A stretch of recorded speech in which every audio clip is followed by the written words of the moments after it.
Hello everyone, welcome to my channel. So guys, आज हम MSc organo transition metal chemistry subject का topic ले रहे हैं, होमोजीनियस कैटालिसिस।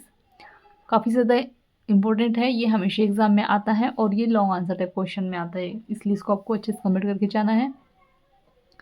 तो चलिए देखते हैं। और अगर आप चैनल पर नए हो तो प्लीज़ चैनल को सब्सक्राइब कर दीजिएगा, बेल आइकन प्रेस कर दीजिएगा। और एमएससी केमिस्ट्री ऑल सेमेस्टर के नोट्स परचेज करने के लिए आप मुझे व्हाट्सएप पर मैसेज कर सकते हो, डिस्क्रिप्शन पर व्हाट्सएप नंबर शेयर कर दिया है। तो देखिएगा आगे। स्टोकियोमेट्रिक रिएक्शन फॉर कैटालिसिस। तो कई थर्मोडायनामिक फेवरेड रिएक्शन स्लोली होती है, अर्थात ये काइनेटिकली अनफेवरेड होती है, क्योंकि ऐसे रिएक्शन के लिए एक्टिवेशन एनर्जी बहुत हाई होती है। कैटलिस्ट का प्लस एनसी में रिएक्शन की एक्टिवेशन एनर्जी घट जाती है, जो रिएक्शन के रेट को बढ़ाती है। ठीक है, फिर है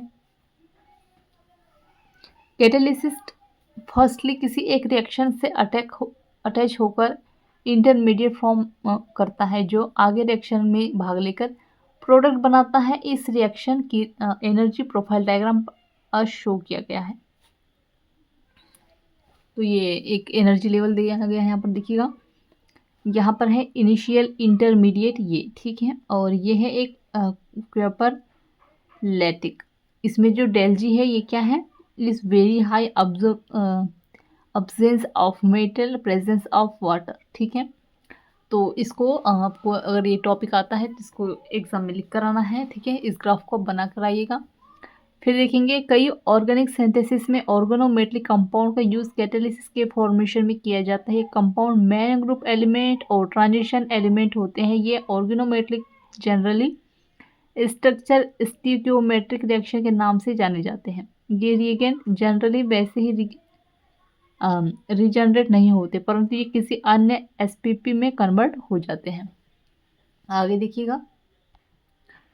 फिर एक कैटलिस्ट का स्टीरियोमेट्रिक रिएक्शन अस एल्कीन के पॉलीमराइजेशन में एल्किल लिथियम रिएक्शन को स्टार्ट करता है एंड अंत में हमें लिथियम हाइड्राइड प्राप्त होता है। यहाँ पे देखिएगा इस तरह से। ठीक है, कार्बन डबल बॉन्ड कार्बन के साथ है लिथियम और आर ग्रुप। इसमें आर ग्रुप और ये दोनों अलग अलग हो जाएंगे। और फिर इधर आके ये देखिएगा, कार्बन डबल बॉन्ड के साथ ये अलग हो जाएगा, यहाँ पर प्लस ऐड कर दिए। फिर यहाँ पे आके कार्बन कार्बन लिथियम और कार्बन के साथ सिंगल बॉन्ड हो जाएगा और ये इधर आर ग्रुप अलग अलग डिवाइड हो जाएंगे। फिर यहाँ पे आके हम इसमें जोड़ेंगे कार्बन डबल बॉन्ड कार्बन और ये इधर आके इस तरह से स्ट्रक्चर हमें कंप्लीट मिलेगा। तो उपरोक्त रिएक्शन में एल्किल लिथियम वैसा ही प्राप्त नहीं होता है, बट ये अंत में लिथियम हाइड्राइड में चेंज हो जाता है। ठीक है, जैसे कि यहाँ पे दिया गया है।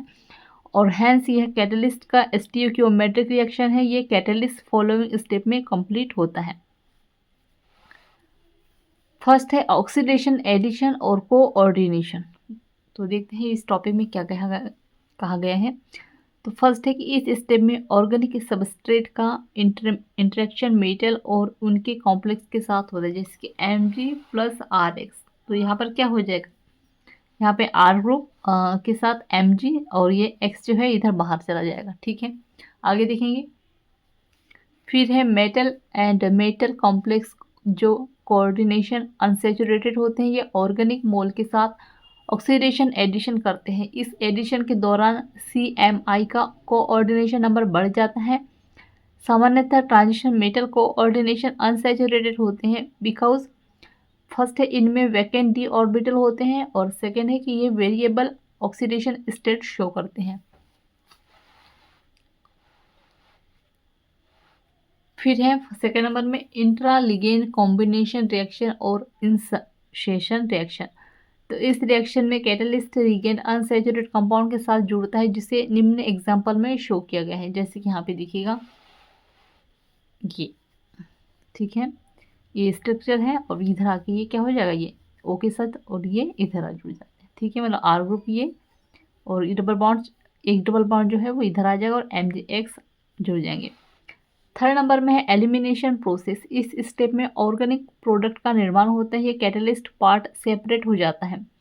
यह कैटलिस्ट ओरिजिनल के साथ के समान नहीं होता है, हैंस यह एक स्टोकियोमेट्रिक कैटलिस्ट है। और यहाँ पे देखिएगा R ग्रुप है 3, कार्बन है, कार्बन के साथ OMG और हाइड्रोजन OH ग्रुप है, फिर यहाँ पे HOH ग्रुप के साथ रिएक्शन होगी, तो ये फाइनल प्रोडक्ट हमें यहाँ पर प्राप्त होगा। ठीक है, इस तरह से आगे देखते हैं। फिर ये उपरोक्त रिएक्शन में Mg मुख्य ग्रुप एलिमेंट है। यदि ट्रांजिशन एलिमेंट हो तब भी स्टियोक्योमेट्रिक कैटलिस्ट उपरोक्त 3 स्टेप्स में शो किया है। इस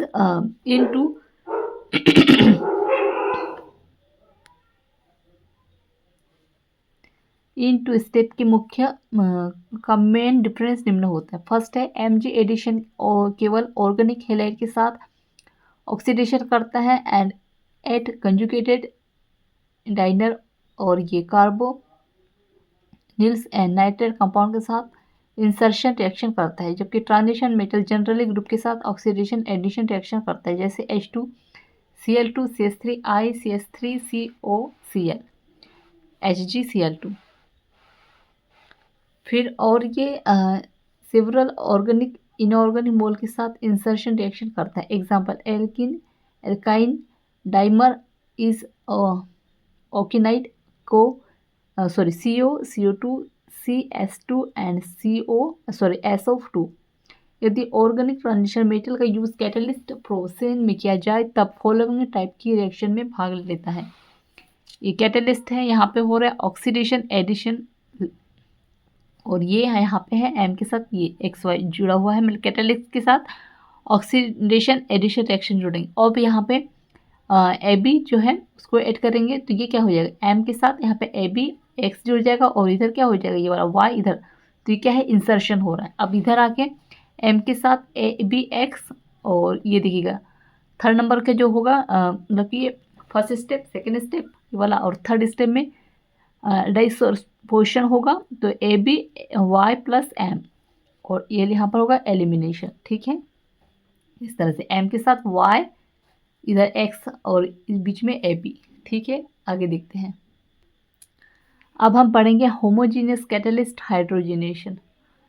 तो वो मैं सोच रही हूँ कि जो होमोजीनियस वाला जो टॉपिक है हम एक ही वीडियो में इसको कंप्लीट कर लेते हैं। ठीक है, तो आगे देखते हैं। जब अनसैचुरेटेड, अगर आपको एग्जाम में अगर होमोजीनियस कैटलिस्ट हाइड्रोजनेशन अगर इसका पूछेगा आपको तो सिर्फ इतना ही लिखना है, मतलब कि यहाँ से स्टार्ट करना है।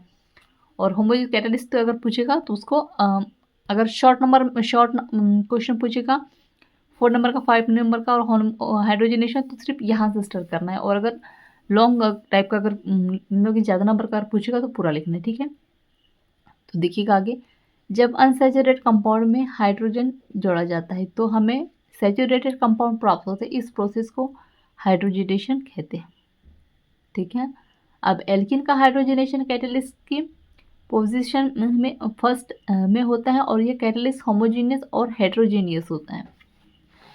फर्स्ट है, यदि कैटलिस्ट रिएक्शन सेम फेज में हो तो इसे हाइड्रोजनेशन कैटलिस्ट कहते हैं। ये कैटलिस्ट रिएक्शन मीडियम के इनसॉल्युबल रहते हैं। Properties temperature reaction, pressure reaction, separation from reaction medium, और ये एफिशिएंसी। होमोजेनियस कैटलिस्ट लो होगा, ये भी लो होगा, सेपरेशन ये एफिकल्ट होगा, हाई होगा ये, और एफिशिएंसी भी हाई होगी। इसमें कैटलिस्ट हाई ईयरी हाई सॉरी लो इस तरह से होगा।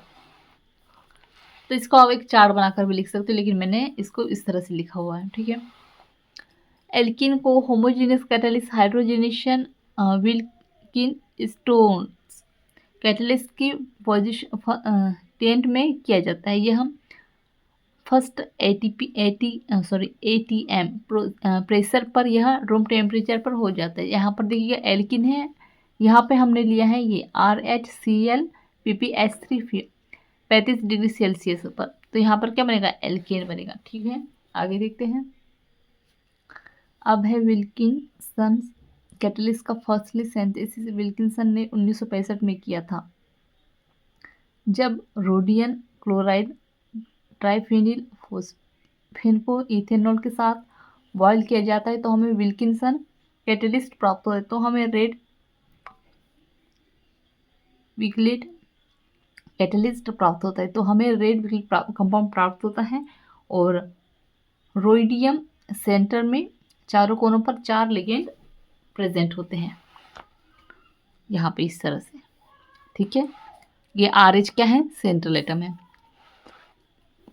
जब विल्किंस कैटालिस्ट को बेंजीन में घोला जाता है तब हमें रेड कलर का सॉल्यूशन प्राप्त होता है, जिसका यूज़ एल्किन और एल्काइन के हाइड्रोजनेशन में होमोजेनियस कैटालिस्ट के रूप में किया जाता है। यह कैटालिस्ट सॉल्यूशन अत्यंत कम मात्रा में डिसोरेट रहता है। फिर है RHCl PPS3, RHCl PPS3 2+ होगा यहाँ पर PPS3। तो विल्किंसन कैटालिस्ट की प्रेजेंट में एल्किन और एल्काइन का हाइड्रोजनेशन होता है, जो फॉलोइंग स्टेप में कंप्लीट होता है।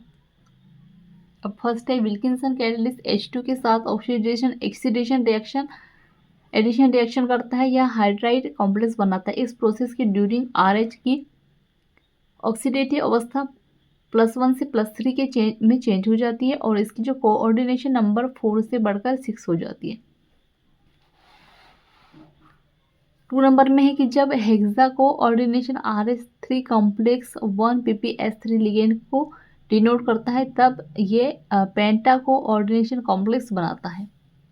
फिर है RH कॉम्प्लेक्स के वैकेंट कोऑर्डिनेशन हो जाता है। 4 नंबर में कि कोऑर्डिनेशन एल्किन मोल RH H बॉन्ड में इंसर्ट होता है, जो कि 1 और 2 इंसर्शन है।